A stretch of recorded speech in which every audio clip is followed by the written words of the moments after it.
Welcome back to my art channel, and for today's video I am going to show you my art test.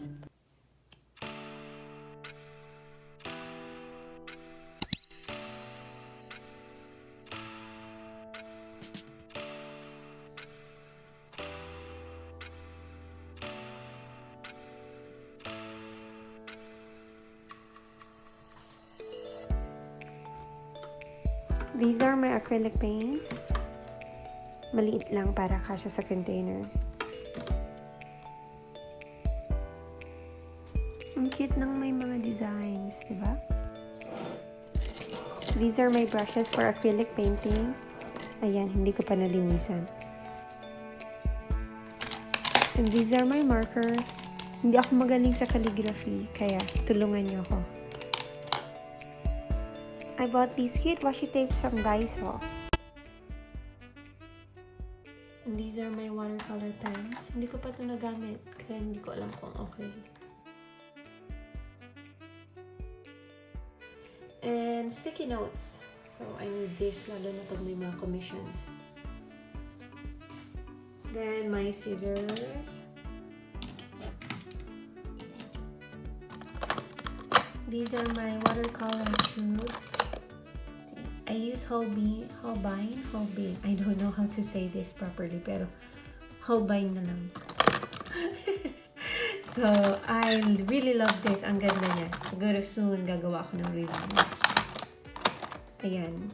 So, one piece. Magkano ba to? Parang one piece. Ayan, may price.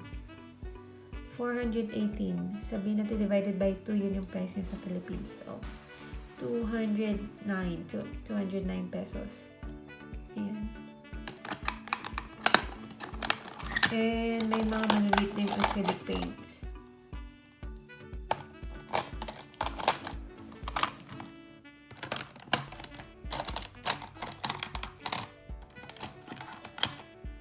Itong container na to, nabili ko sa Daiso. It's only 46 pesos. Ito rin. Same. And next is my markers. Ayan. Very famous dito sa Japan. Kasi medyo affordable. Tapos maganda yung quality.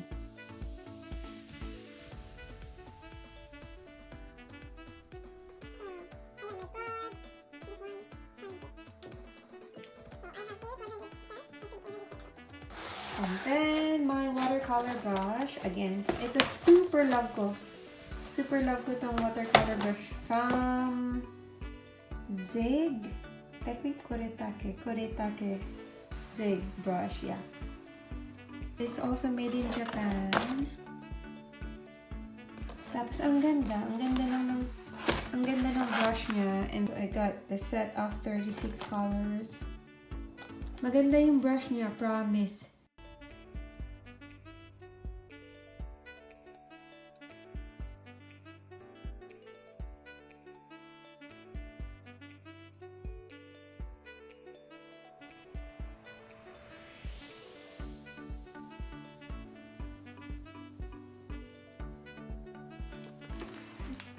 This is my basket of bigat na.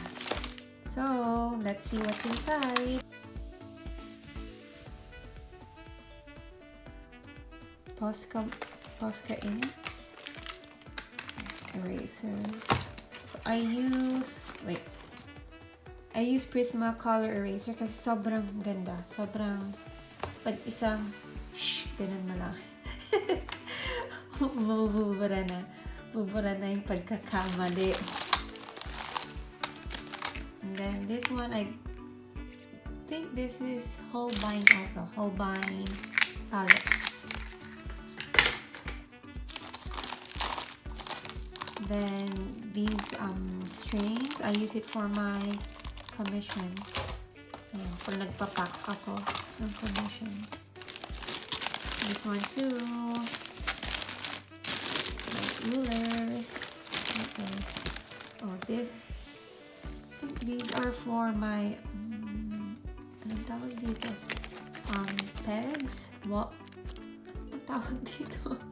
Yeah. So parang pegboard. Yeah, pegboard! Para sa pegboard. Then, what else? Ito yung bag ng, para sa bag ng marker. And I have extra washi tapes. So, I have different kinds of strings. Okay. This is my watercolor brush container. Ang ganda. Nabili ko lang siya for 88 pesos. 88 yen. So, 44 pesos. Yes. So, ito yung mga artist grade watercolor brush. Dito, nakatago sila.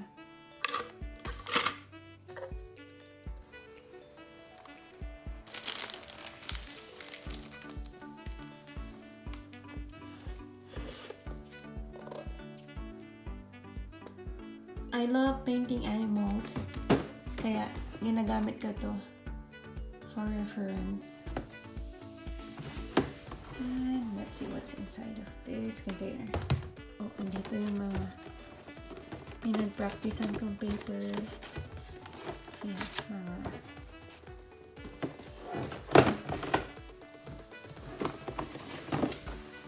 this one, oh, my watercolor sheet from my student gave me this. Parang journal lang siya na maliit. I painted this one.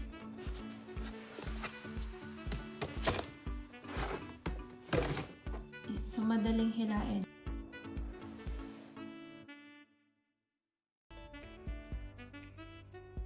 Next, these boxes. Ginagamit ko ito pag may mga orders ako ng art material. So, ayun, nagtuturo kasi ako ng art class. And then, pag kailangan nila ng materials, dito ko nilalagay. Tapos, nirarap ko siya. Ngayon, Christmas season. Kaya, Christmas theme ang box.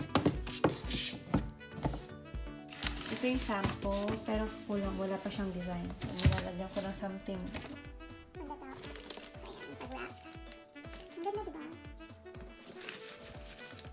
At ito, malaking watercolor sheet. So, I also use this for my commissions. Ayan. Sneak peek ng recent commission ko. Tcharam! So, it's also a block watercolor sheet, watercolor paper block. Ayan.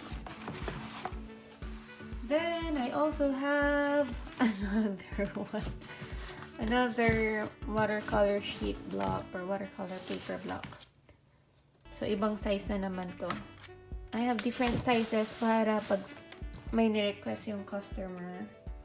Ayan, may offer tayong sizes. And this one.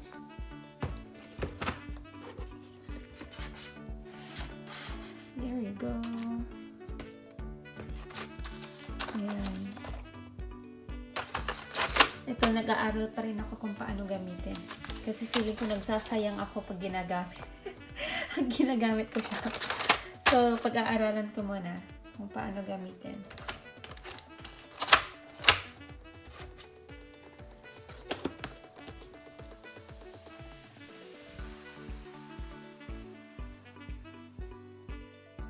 This box right here, dito ko nilalagay yung mga commissions ko pag cash. So, ayan. Pag hindi ko pa na-transfer sa bank, dyan ko nilalagay.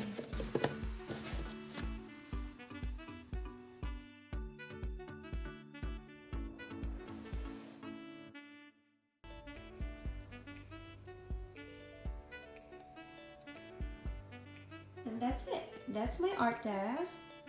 And that one, I use it for vlogging. So if you want to learn how to use watercolor and acrylic, just watch my tutorials.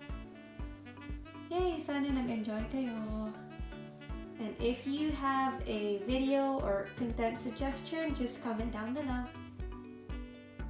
And for the mechanics of my Prisma 150 set giveaway, just follow these steps.